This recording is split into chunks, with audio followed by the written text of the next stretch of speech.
श्री गणेशाय नमः। प्रिय विद्यार्थियों, अपने पिछले वीडियो में हम लोगों ने प्रोफेसर अशोक कुमार कालिया जी के द्वारा लिखे गए सुधा भोजनम इस नाटक के उत्तरांक के पद्य संख्या 1 से 18 तक पढ़ लिया था। और इस आज के वीडियो में हम लोग आगे के पद्यों को पढ़ेंगे। तो चलिए पढ़ना प्रारंभ करते हैं। श्री कहती है कि मैं विश्व में वंदित, सम्मानित, निष्पाप और निर्दोष लोगों की सेवा करने वाली मैं श्री हूँ देवेंद्रजा, जो आपके पास सुधा के इच्छा से, अमृत को प्राप्त करने की इच्छा से आई हूँ और मुझे आप सुधा का पात्र मानिए। फिर इसके बाद कहते हैं यस्याहम इच्छामि सुखम महामुने संकल्प तो मे सा नरः प्रमोदते, कि जिस पुरुष का, जिस मनुष्य का मैं सुख चाहती हूँ हे महामुने, वो मेरे इच्छा मात्र से, मेरे संकल्प मात्र से वो मनुष्य प्रसन्न हो जाता है। श्री नामधेयाम अवबुध्यताम इमाम ताम माम सुधायाः सुमते सुपात्र। श्री इस नाम वाली आप मुझे जानिए और मुझे हे सुमते, हे सुंदर मति वाले महामुनि, मुझे सुधा का पात्र बनाइए। फिर महर्षि कौशिक कहते हैं कि आगे महर्षि कौशिक श्री को उसके वास्तविक स्वरूप से परिचित कराते हुए कहते हैं कि पश्यामि दुष्टान अलसान महोदरान तान दुष्कुलीनांश्च कुरूपिणो नरान युक्तैस्त्वया वैरधर्मैरहर्निशं दासी क्रियन्ते समुदात्त मानसाः। कि हे श्री, मैं देखता हूँ कि दुष्ट, आलसी और महान उदर वाले अर्थात सर्वभक्षी जो दुष्ट, उन दुष्ट कुल वाले कुरूपी उन मनुष्यों को मैं देखता हूँ जो तुमसे युक्त होकर के अधर्म के द्वारा उदात्त मन वाले लोगों को दास बनाया करते हैं। माने ऐसे जो दुष्ट पुरुष हैं वो दुष्ट पुरुषों के द्वारा अधर्म पूर्वक तुमसे युक्त होकर के उदात्त मन वाले लोगों को दासी क्रियन्ते, दास बनाया जाता है। इस श्रृंखला में आगे महर्षि कौशिक कहते हैं कि शिल्प के द्वारा, विद्या और आचरण के द्वारा, सद्बुद्धि के द्वारा संसार में जो गुणों से युक्त सुकर्मठ लोग हैं वे हंतते संति तिरस्कृतास्तया, वे दुख है कि तुम्हारे द्वारा तिरस्कृत किए जाते हैं, इसलिए तुम्हारा ये जो वैशिष्ट, ये जो तुम्हारा आचरण है, ये जो तुम्हारा तिरस्कृत लोगों के द्वारा लोग तुम्हारे द्वारा तिरस्कृत किए जाते हैं, ये उचित नहीं है। और इसके अलावा त्वमेव, तुम ही मूर्खों का अवलंबन तुम्हारे द्वारा किया जाता है और तुम्हारे द्वारा जो है धीरों का माने जो धीर हैं, धैर्यवान पुरुष हैं, उनकी अवमानना की जाती है, अवहेलना की जाती है। और तुम्हारे जैसी तो आसन और उदक के भी योग्य नहीं है, सुधा तो बहुत दूर की बात है। गच्छ, जाओ, न रोचसे नू में, तुम मुझे अमृत की पात्र नहीं जान पड़ती। इस प्रकार श्री के निकल जाने पर कौशिक फिर दक्षिण दिशा को अलंकृत करने वाली आशा जो कन्या है उसकी ओर संकेत करके कहते हैं कि हे सन्नत नेत्रों अंगों वाली, हे सुंदर अंगों वाली देवता, जो हिरनी के समान प्रतीत हो रही हो, और ऐसी सुंदर नेत्रों वाली तुम कौन हो? तो वो अपना परिचय देती है आशा कि मैं मनुष्यों में पूजित आशा हूँ, निष्पाप निर्दोष जन की सेवा करने वाली, और मैं आपके निकट सुधा की इच्छा से आई हूँ, मुझे सुधा का पात्र बनाइए। फिर और आगे कहती है कि शक्र की मैं कन्या हूँ, आपके समीप आई हूँ, आशा नाम है मेरा, और सुधा की आशा से चित्त वाली, माने सुधा को प्राप्त करने की इच्छा करने वाली आपके पास आई हूँ, और मेरे समान दूसरा कोई नहीं है, और मैं ही सुधा की सत्पात्र हूँ, और मुझे सुधा की सुपात्र बनाइए। अब कौशिक उसके वास्तविक स्वरूप से परिचित कराते हुए कहते हैं कि आशावशा यन्ति नरा धनार्थिनो नौकाम समारुह्य महर्णवं द्रुतं ते तत्र सीदन्ति कदाचित् दातुरा नाशं च गच्छन्ति अथवा अपि अतर्कितम। कह रहे हैं कि आशा के वशीभूत हो करके जो धनार्थी मनुष्य होते हैं, धन की कामना करने वाले मनुष्य, नौका पर चढ़कर महार्णव को प्राप्त कर शीघ्र पार कर लेते हैं। माने ये जो संसार का जो अर्णव है महार्णव को पार कर लेते हैं, लेकिन कभी कभी क्या होता है, वे आतुर होकर के वहाँ पर अतर्कित माने जिसे सोचा नहीं गया है, जिसकी कल्पना भी नहीं की गई है, ऐसे महान कष्ट को प्राप्त करते हैं। माने कभी कभी तो उनकी धन प्राप्ति की इच्छा पूर्ण हो जाती है आशा के वशीभूत होकर के, और कभी कभी वे और भी अधिक कष्टों में पड़ जाते हैं। आगे कह रहे हैं कि आशावशा आशावशाः स्वरमनसः सुखैषिणो हित्वा च धान्यं स्वजनान् धनं तथा नित्यं तपस्तच्च तपन्ति दुष्करं दुर्भाग्यम आरुह्य च यान्ति दुर्गतिम। कह रहे हैं कि आशा के वशीभूत हो करके ही लोग स्वर्ग की जो कामना करते हैं, स्वर्ग की कामना करने वाले लोग और सुख की कामना करने वाले लोग अपने लोगों को धन और धान्य को त्याग करके छोड़ करके नित्य कठिन तप करते हैं, और अथवा दुष्कर तप करते हुए कष्ट पाते हैं, अथवा दुर्मार्गम कुमार्ग पर चढ़ करके माने गलत मार्ग का आश्रय लेकर के, अशुभ मार्ग का आश्रय लेकर के दुर्गति को प्राप्त करते हैं। कहने का तात्पर्य ये है कि आशा के वशीभूत होकर के स्वर्ग की कामना से, स्वर्ग की कामना करने वाले मनुष्य अपने कर्तव्य कर्मों को छोड़ करके, अपने आश्रित परिवार को, अपने आश्रित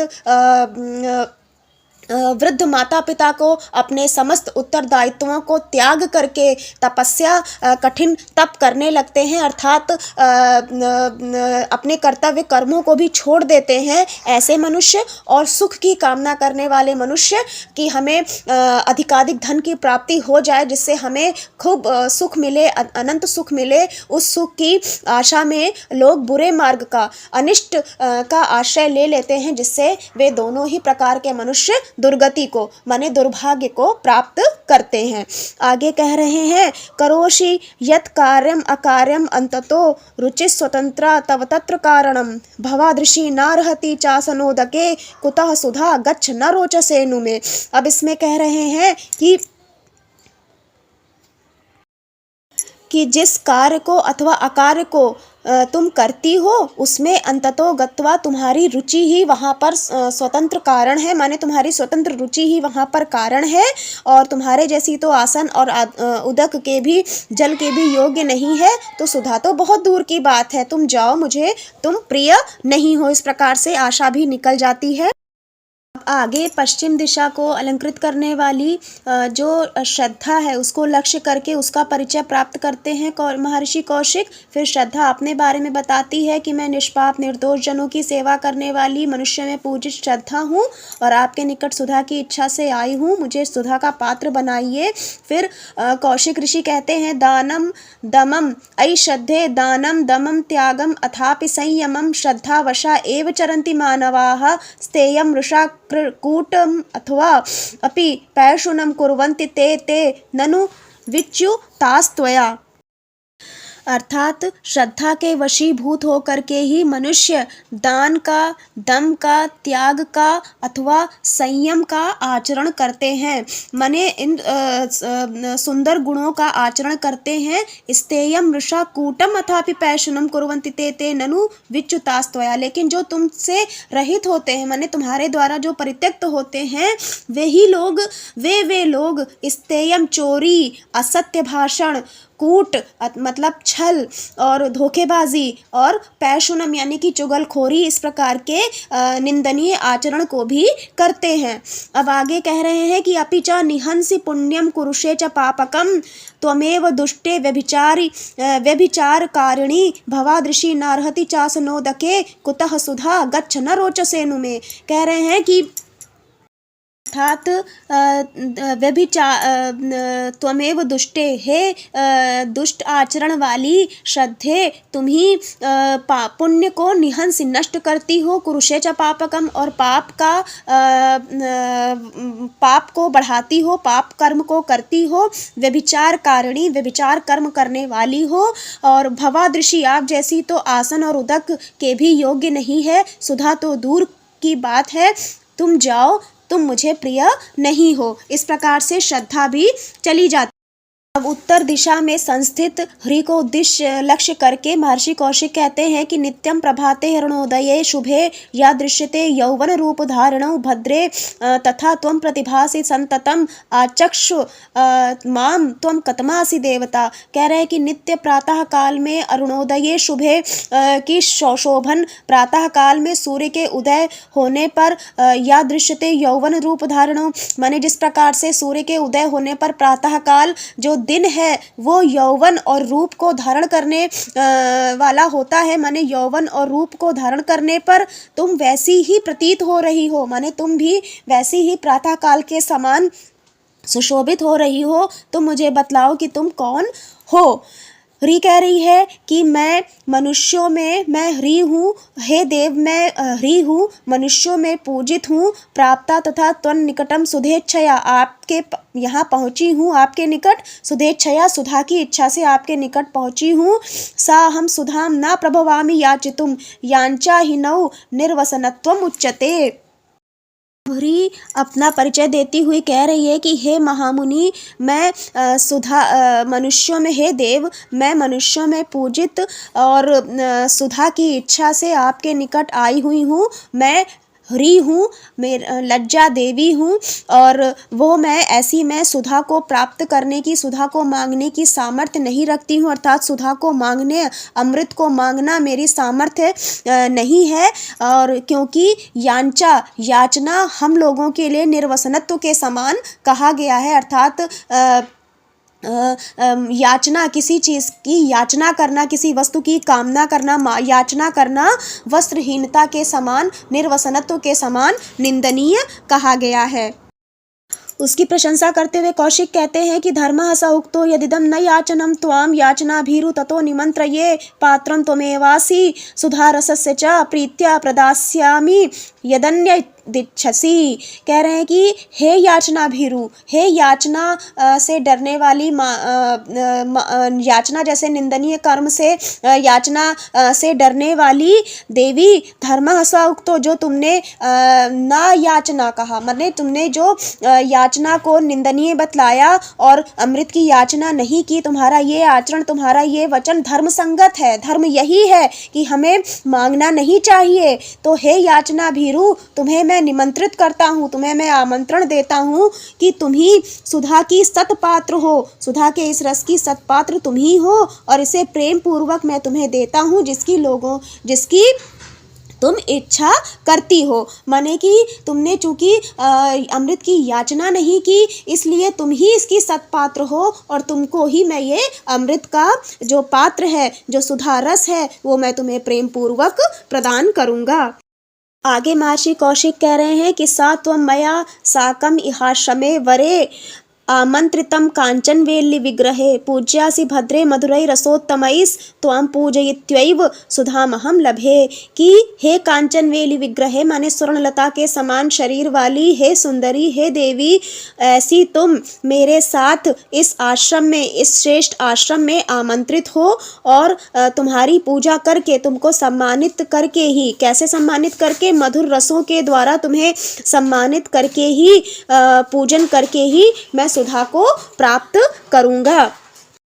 बाद ह्री के भी और कौशिक के भी निकल जाने पर मातली का प्रवेश होता है मंच पर और मातली अपने मन में सोचते हैं कि भगवान इंद्र ने ये आज्ञा मुझे दी है कि सभी कन्याएं लोक विश्रुत हैं, लोक में सम्मानित हैं, गुणों में श्रेष्ठ हैं, तो ह्री को ही क्यों मुनि के द्वारा सम्मानित किया गया। अब जब मुनि के द्वारा सुधा का पात्र ह्री को प्राप्त हुआ है तो महर्षि नारद का जो पारिजात का जो पुष्प है वो भी ह्री को ही मिल गया। तो इसमें ह्री को ही चुनने का क्या कारण है? ये जो है महर्षि कौशिक का आश्रम है, ये मैं वहाँ जाता हूँ, वहाँ पर उनसे इसका कारण पूछता हूँ।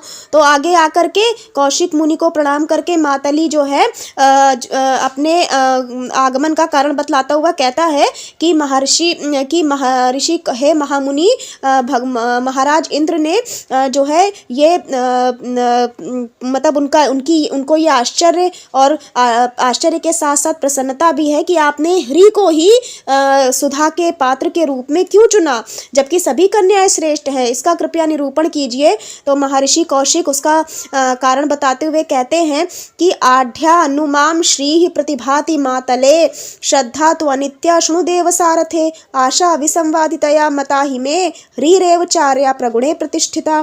कह रहे हैं कि श्री तो मुझे समृद्धा प्रतीत होती है, निश्चित रूप से हे मातली श्री मुझे समृद्धा प्रतीत होती है, समृद्धशालिनी है, और श्रद्धा तो अनित्य है, ऐसा सुनो महादेव सारथी। और आशा निश्चित रूप से मुझे विसंवादित लगती है, अर्थात असंगत लगती है। और ह्री ही मुझे आर्य गुणों में श्रेष्ठ प्रतीत होती है, वही सभी गुणों में स्थित है, इसलिए वही श्रेष्ठ है। आगे कह रहे हैं कि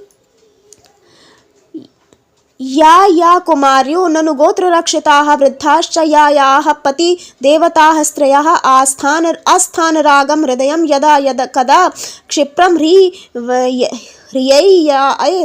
अथ निवारयन्ति ताः, कि जो कुमारियां हैं, कैसी कुमारियां हैं, गोत्र रक्षिताः, अपने कुल अपने वंश की रक्षा करने वाली जो कुमारियां हैं और वृद्धाएं हैं, स्त्रियां हैं और पतिव्रता स्त्रियां हैं, वे सभी पवित्र आचरण वाली स्त्रियां आस्थान माने जो उचित स्थान नहीं है, ऐसे अनुचित स्थान में उत्पन्न हुए प्रेम से अपने हृदय को इसी ह्री के द्वारा ही अर्थात लज्जा के द्वारा ही हटाती हैं। माने यदा कदा आस्थान में अगर राग उत्पन्न हो जाता है तो उस अनुचित स्थान से अपने हृदय को ह्री यानी कि लज्जा के द्वारा ही पवित्र आचरण वाली स्त्रियां अपने हृदय को हटाती हैं।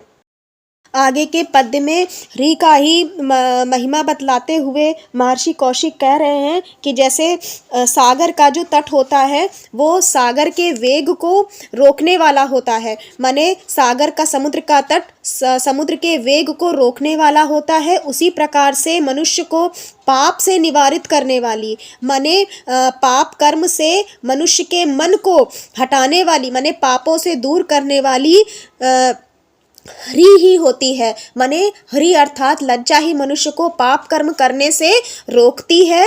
और लोके ह्रियम ताम भृशमार्य पूजिताम इंद्राय, कि संसार में ह्री ही आर्य जनों के द्वारा बार बार पूजित की जाती है, लज्जा ही सम्मानित होती है, ऐसा आप देवराज इंद्र के लिए आप निवेदित करो। हे देवसारथे, श्रद्धा ह्री अर्थात लज्जा ही आर्य गणों में आर्यों में श्रेष्ठ लोगों में पूजित होती है, इसलिए ह्री को ही आप इंद्रदेव के लिए निवेदित कीजिए। आगे फिर मातली महर्षि कौशिक की सूक्ष्म दृष्टि की प्रशंसा करता है और उनके निर्णय को सही मानता है। और फिर जब ये मातली उनसे कहता है कि महाराज इंद्र आपसे कहते हैं कि आपका और प्रिय क्या करें, तो महर्षि कौशिक उसे बताते हैं कि क्या प्रिय है, क्या अप्रिय है और क्या इष्ट है हमारे लिए, क्या अनिष्ट है, इस विषय में संसार में बहुत भ्रांति है।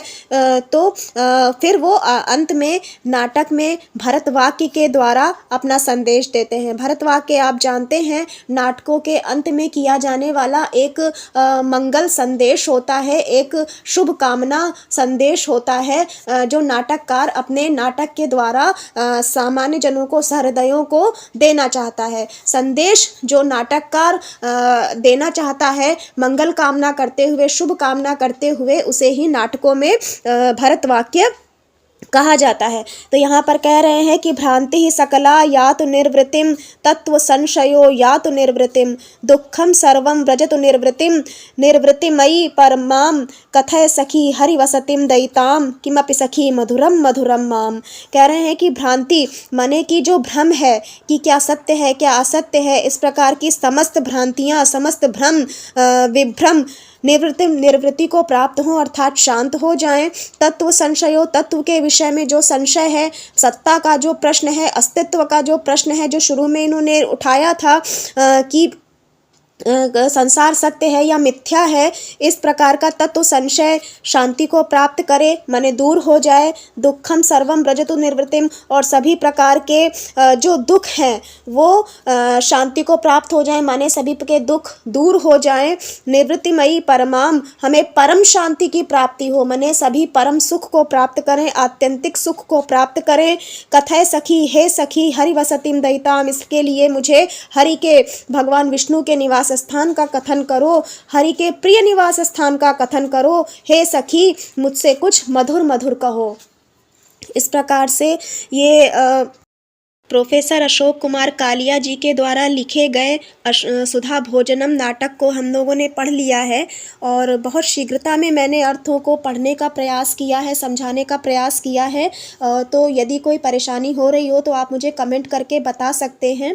और इसके साथ ही आप लोगों की परीक्षाओं के लिए मैं आप सभी को बहुत बहुत शुभकामनाएं, मंगल कामनाएं प्रेषित करती हूं। और दीप दृष्टि चैनल की ओर से आप सभी को परीक्षा हेतु ढेर सारी शुभकामनाएं, मंगल कामनाएं। ईश्वर आपको परीक्षा में सफल बनाए, जीवन में सफल बनाए, नव ऊर्जा, नव उत्साह, बल, बुद्धि और विद्या से युक्त बनाए, श्रेष्ठ बनाए, और संस्कृत की सेवा में सदा आप सभी भी तत्पर रहें। ऐसी मेरी ढेर सारी शुभकामनाएं, दीप दृष्टि चैनल की ओर से ढेर सारी मंगल कामनाएं। और अब हम लोग मिलते हैं किसी और वीडियो में संस्कृत से ही संबंधित, संस्कृत विषय से ही संबंधित किसी और टॉपिक के साथ। तब तक के लिए नमस्कार। जयतु संस्कृतम, जयतु भारतम।